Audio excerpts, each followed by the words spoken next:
Alright, here's the problem. Everybody is so obsessed with red flags. I'll hear all these guys talking about, oh yeah, make sure you don't date women who do this. Oh, avoid women who do this. Oh, modern women are so, and it's like, oh my god, shut up, bro. Now, just to be clear, I'm not saying understanding those things is not important. Like, it is actually really important to understand the red flags and what not to look for in a relationship, but it's also important to know what to look for. And also, a lot of the content that you see revolving around dating and relationships tends to be, quite negative because that's what really gets attention. But I also do think that, like, yeah, while there are a lot of negative things with dating and bad stuff does happen, there is a lot of positives with it too, and a lot of great traits that you can look out for. So in this video, we're gonna be covering the 6 green flags that you should always look for in a relationship. That way, next time you're talking to a girl, or if there's someone you're talking to right now, you know exactly what to look for. Number 1 is you admire her. Now, the reason why I say this is because I know so many guys who are very disciplined, who are on their shit, who are improving themselves, but then they'll go and date a girl who isn't really doing those things, right? Who doesn't really go to the gym, who doesn't really have things that she's working on, who's not a very ambitious person. And I believe that's one of the worst things that you can do, because just because a girl is pretty, right? Just because she's good looking, just because, she's someone that you enjoy being around, does not necessarily mean she's a good partner for you to be in a relationship. For example, like, if you were to be friends with a guy, you would want that friend to have some ambitious goals, to be working on stuff, to be a disciplined guy, because you're the average of the 5 people that you spend the most time with. So why would you not set the same exact standard for the people that you get in a relationship with? Because if you spend time with a girl in a relationship who's doing a bunch of bad habits, who's going out and drinking, who doesn't eat very clean, who doesn't work out, well, number 1, you're going to be dragged down into those bad habits, and you're going to start slipping up on your own goals, which you don't really want to do. And I've been there before in that spot. And also, number 2, if somebody is not improving themselves, right, then they're just getting worse. And you're going to end up getting in a relationship with somebody who maybe when you meet, they're in good shape, they're taking care of themselves, they're doing well, but then over time, they slowly lose that. And then you're gonna feel like, holy shit, like, I've improved myself and this person isn't really doing the same. And you're gonna feel like you settled in some ways. So I think the key is to go and find somebody who is also working on building themselves. A woman who, like, you look at and you see what she's doing, you see the discipline she has, you see the things that she's doing, and you say, like, damn, like, there are some traits about her that I really admire. Because at the end of the day, the goal in a relationship is always to grow together. You want to be with somebody who pushes you to be better. And that's such an amazing feeling when you're in a relationship with somebody who you look at and you say, like, damn, like, they have those traits that I admire, because that at the end of the day is going to make you better as a man, and that's what you want in your relationship. Number 2 is somebody who respects your boundaries. When you're in a relationship, setting healthy boundaries is extremely important, right? You want to have things that you guys have in common that you know that you don't cross, right? For example, if you're in a relationship, you know that you don't want to be dating a girl who's, like, texting a bunch of other guys, who's posting provocative things on Instagram. And you also have to set the example by not doing those things yourself, not Snapchatting other girls, not texting other girls.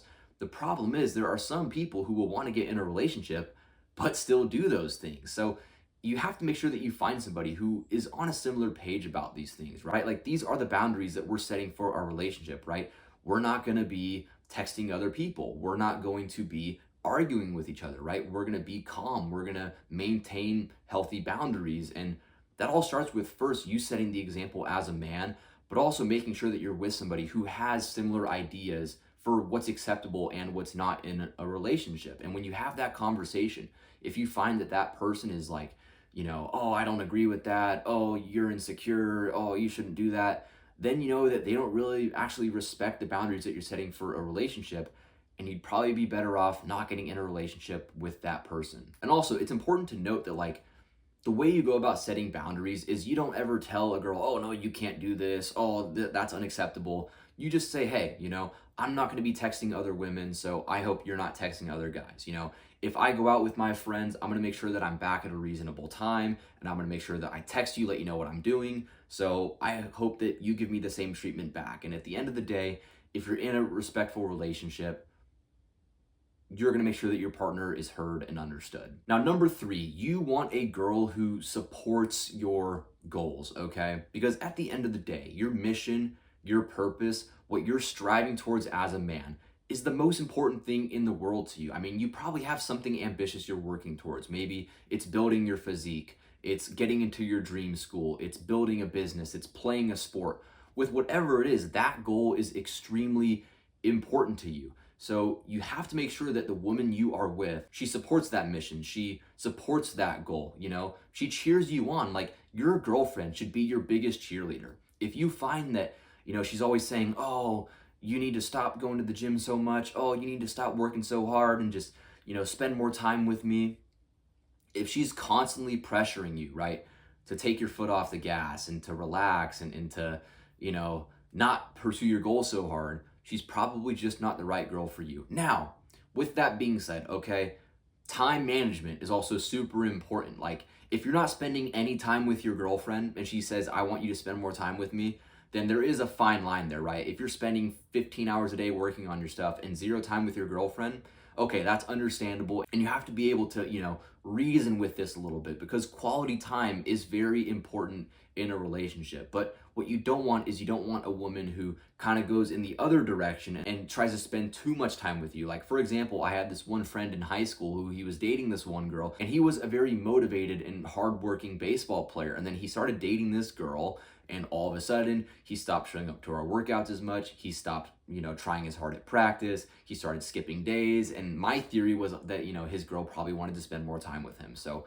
you have to be able to balance things and still keep your goals at the center of your life, and be with a girl who understands that's the main focus in your life. That's the priority. And I'm still gonna love you and spend time with you, but that's the focus. Now, number 4 is somebody who takes accountability. The reason why I say this is because you want to be in a relationship with somebody who can admit when they screw up, who can take some accountability and not just always play the victim and, you know, play the blame game. For example, I was dating this one girl. It was about 4.5 years ago, something like that. And one day we went to one of her friends' baby showers, and I was meeting like all these friends of hers that I have never met before. And she made a pretty like condescending, like rude comment about me in front of her friends. And so after, I pulled her aside and I said, "Hey, you know, I didn't really appreciate that you said that about me. I didn't think that was very respectful." And she just went, "Oh, well, you've done all this in our relationship and you're a bad person." And it's like, oh, you know, the second that I tried to communicate how I felt and told her that like I didn't really like that, now all of a sudden I'm the problem and everything I've done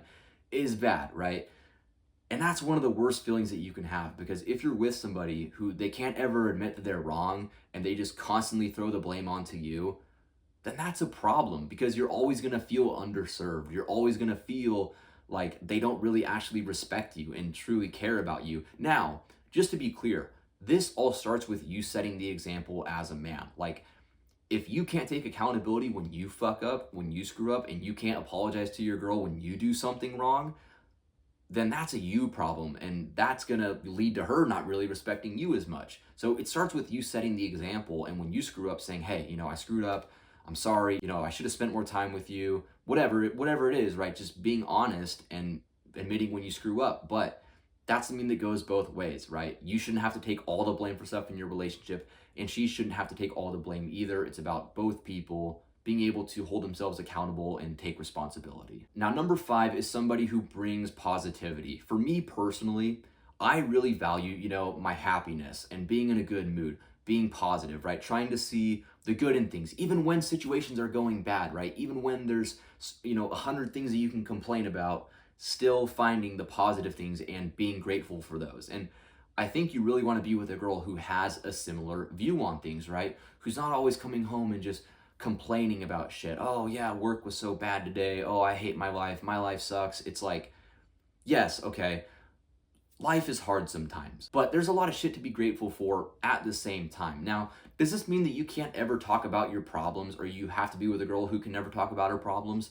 No, like, you should be able to talk about your problems, but it's the way that you talk about it, right? Like, let's say, for example, your girl comes home from work and she had a bad day, right? And she goes, "My life sucks. I hate this shit." It's like, that's just negativity, right? You don't want to be around that. But if she says something like, yeah, work was hard today and it was a bad day, but tomorrow will be better. Or for example, like I was a football player, so let's say I come home and I had a bad day of practice. Fuck, like today sucked. It wasn't our best day, but we're gonna get better tomorrow. We're gonna learn from it, right? That's the mentality that you wanna have and that you wanna be with somebody in a relationship who thinks the same way, right? Because the reality is, if you're around negative people, if you're around people who complain, if you're around people who try to bring other people down, that's going to bring your own state down too. So you want to make sure your friends, your girlfriend, whoever it is you're with, they try to see the positive in things. Now, number 6 is somebody who has similar values, okay? And I would say, like, this is probably, out of all the 6 we've talked about, the most important, right? Now, what do I mean by values? Well, things like your religious beliefs, how many kids you want to have, the way that you treat people, the way that you'd want to raise your kids, right? These things are all extremely important. And one of the reasons I'm talking about this one is because I actually had a friend he went through a breakup quite recently. And the girl he was with, like, they had different religious views, they had different political views, they had, like, he wanted to have kids, she didn't want to have any. And I'm like, bro, like, what do you have in common with this girl? You know what I mean? Like, how could you expect to build a healthy relationship with somebody when you're differing on all of these, like, major things? Now, does that mean you'll have everything in common with a girl? Not always. You guys might have some things that are a little bit different, but a lot of these major topics like political views and religion and how many kids you want to have. If you're with a girl, you want to have kids, she doesn't want to have any. How the hell are you going to make that relationship work? Like,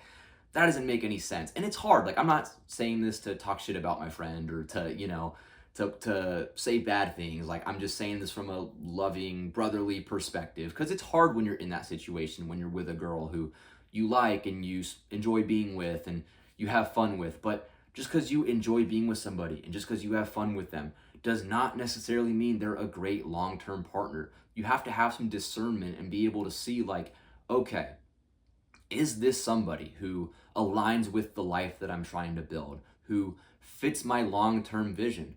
And have that honest conversation. And if they don't, you have to be willing to not really commit to that person long-term and actually go find the person who you'd want to be with long-term, okay? Because I'm no, like, fucking, you guys seem to think that I know everything and I'm some fucking expert. I think I know quite a bit and I've learned a lot. But at the end of the day, like, I'm no fucking relationship expert. But what I do know is that you want to be with somebody who brings out the best in you, who your guys' view for life aligns with each other. Because if you're constantly clashing and having arguments about things and disagreeing over things, that's not going to lead to a healthy relationship, which is not going to lead to a very healthy and happy life. But if you're with somebody who you're in alignment with everything, right? Like, you're two peas in a pod, you agree on things, you see things a similar way, you have similar goals and ambitions, that's the type of person who you're going to end up being able to build a great life with. But yeah, I hope you found this video helped you out, right? Make sure that when you go get in a relationship, you look for these green flags, you know what you're looking for, and you set high standards. Like, do not settle for a girl just because you're lonely or desperate or, oh, I might not find anyone better. Trust me, bro, you'll find the right person for you. Do not settle. And yeah, I'll see you for the next video, bro.